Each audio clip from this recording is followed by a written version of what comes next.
Welcome to the last episode of Elevating Candidate Experience. In the past, we already covered through three different episodes around three different and very crucial aspects of elevating the whole candidate experience during the recruitment process. The first one, just to recap, was around having a proper job description, company profile, and other information handy so that candidates gets very hooked up and very engaged with your brand and the position that one is applying for. The second one, we covered about how you can have very engaging interview and give excellent interview experience to a candidate who's in the pipeline, which we talked that it is a two-way process. And the last one, which was the third episode, that we covered around the whole aspect of communication during the whole recruitment process. Communication is at the heart of the entire recruitment cycle. There has to be a lot of importance given to periodic and timely communication with the candidates who are in the pipe. In the last and fourth episode, we are going to wrap up the whole recruitment process and how you can improve and increase a candidate experience in the whole process.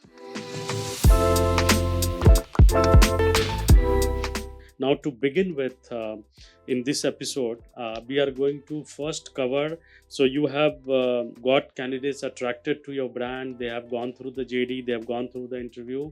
Now, you had good communication, and now you have a list of finalists, maybe two, three, four, five. And one of them is your best candidate that you are about to offer. It is very important to understand the whole compensation structure of the candidate in complete detail. And at this stage, I can only say is that as a recruiter, your approach has to be listen, listen, listen, and listen more. Candidate will have cash, a part of the salary. There will be benefits. There are different types of RSUs and ESOP plan that candidate is entitled to. There are vested shares, there are non-vested shares. Then there are a lot of different types of rewards and recognition. You have to account everything, and probably you have to quantify them in terms of the monetary benefit to the candidate, because every company has a very different comp structure consisting of cash, rewards, benefits, and the recognition. So you have to comprehend it very, very carefully and arrive at a numerical number. And then and then you work with your stakeholders and your HR team or your management to come out with an offer for the candidate. I will just write it for you.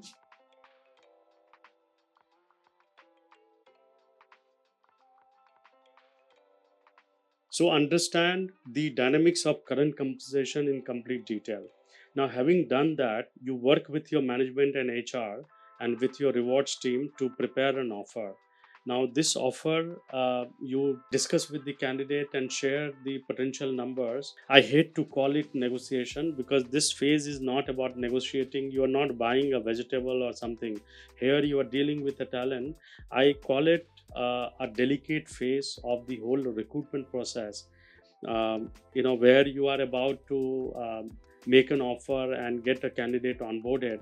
So it is a very delicate process and you have to manage really well. Now, when you make an offer, it has to be very realistic, reasonable, and you have kept all the considerations from the candidate point of view, and you have given him or her a reasonable hike so that the candidate is really also motivated. Now, through my past experience, having worked on so many positions with and dealt on so many offer closers, I have found that it's not always the salary or the cash component or the benefits that candidate actually rejects an offer. It is about the whole approach, that how you presenting that, how you are able to get a buy-in from the candidate. Because candidate, when is making a change in her or his career, is not only looking at cash.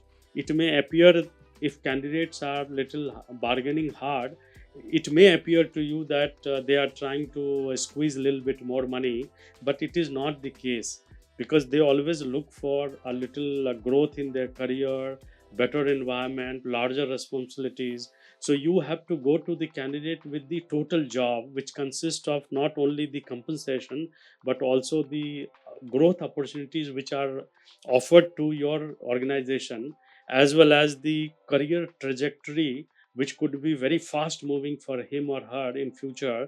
So you go with the total package and create a compelling story for the candidate to really consider the whole thing in totality. So the second stage is,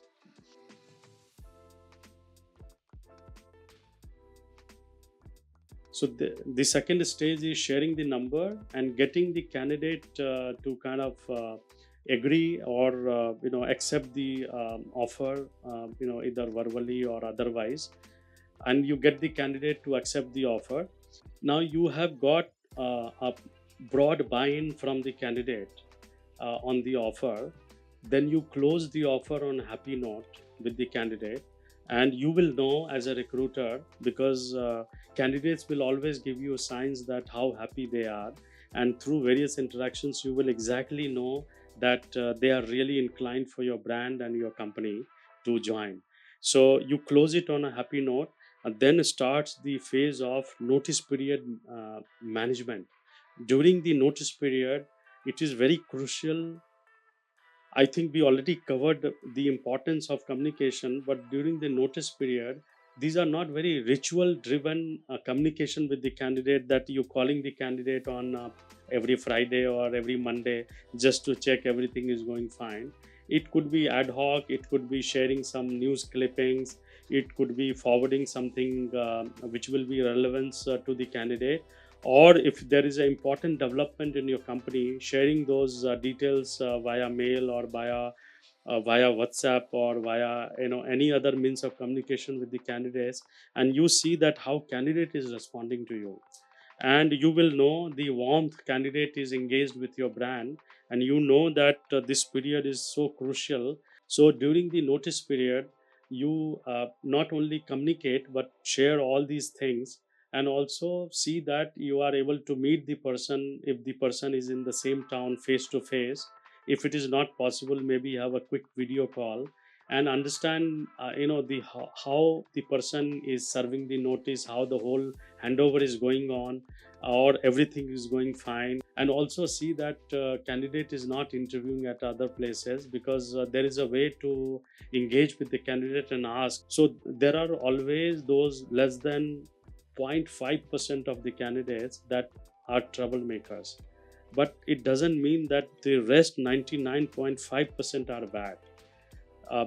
During my many years of experience, I will always encounter one or two such odd candidates during the whole year, where I will be working on, let's say, closing 70, 80 roles at various levels along with my direct team. So we should not level the whole offered candidate pool with the same thing, that they are bad or they are renegotiating elsewhere, they're applying for jobs. I would say 99% plus are always honest, genuine, and you should not get carried away, and you must not generalize. But having said that, you should not be sitting idle and sitting tight, that okay, candidate will onboard because he sounded very honest and everything. As a recruiter, you have to continuously make efforts and be in complete engagement with the candidate. It is very, very important to have the candidate come and show up on the date of joining. So that covers the sharing the numbers.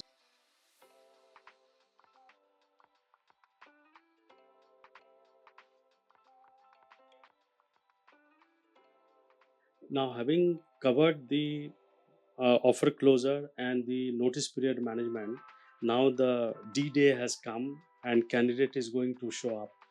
And a lot of times there are some drama which happens. Candidates stops taking the call, or candidate is not responding to your message.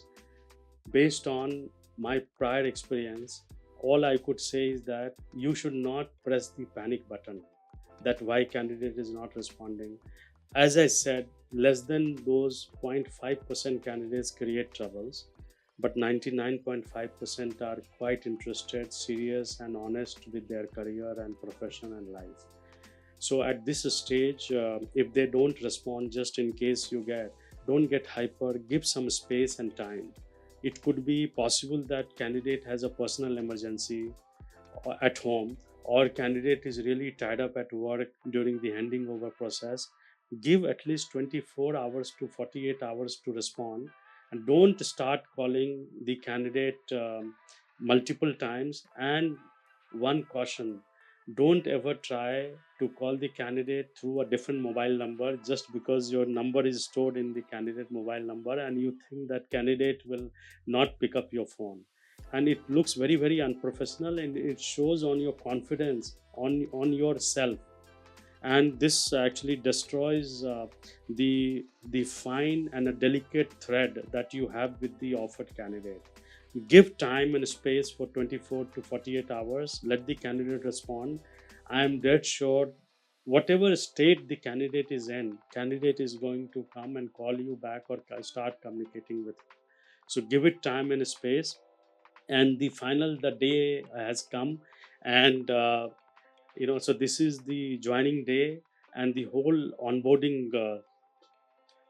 So I will just cover the fourth point.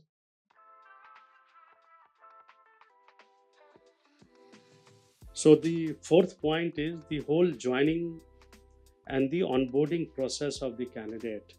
So at this stage, I would like to just share in little funny way.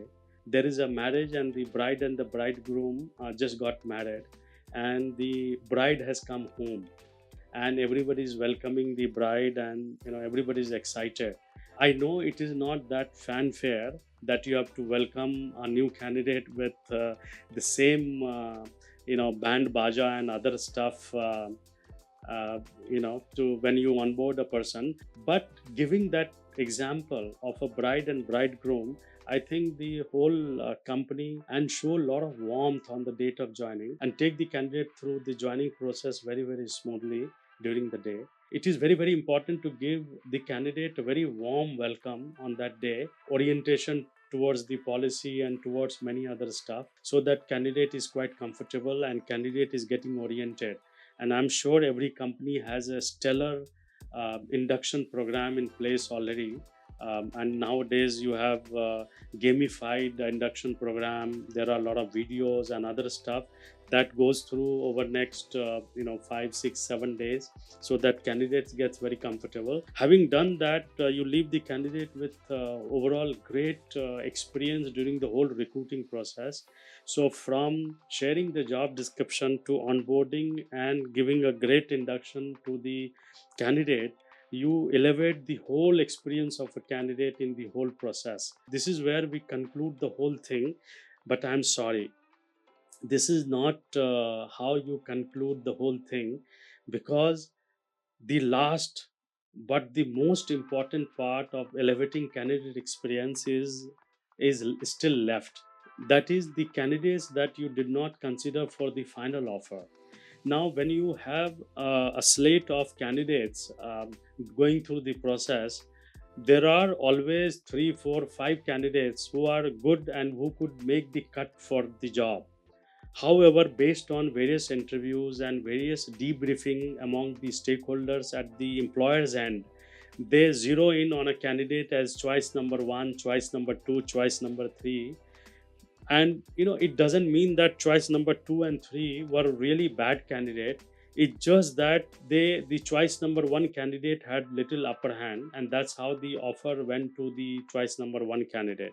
So the last and the not the least but the most important factor is how you leave those set of candidates who have not been considered for the offer, but they came up to the final stage, is very very important.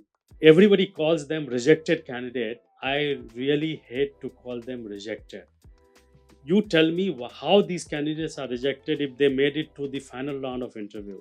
It's just that the finalist who accepted the offer actually had little upper hand on something. Maybe he or she stayed closer to office, or that person brought one extra skill which will be potentially required in this job. So you leave those not considered finalists also with very good experience by personally calling them, sending them a thank you email, and and and with a promise that you will always reconsider them in future, because you never know that you may have another position, or maybe the person who has joined you, that person for some unforeseen reasons is not able to last long. due to anything which can happen in this dynamic world. So you leave those not considered finalist candidates with on a good note, so that you can always approach and reconsider them. That's how you conclude the whole elevating candidate experience and the episode. I hope, having gone through the 4 episodes, you are able to learn and take away a lot of things for elevating the candidate experience. Anything you like to hear or any question that you have, I'll be very happy to answer. You can actually write in the comments box below. I will be back very soon with another very important topic within the realm of talent acquisition very, very soon. Thank you very much for watching.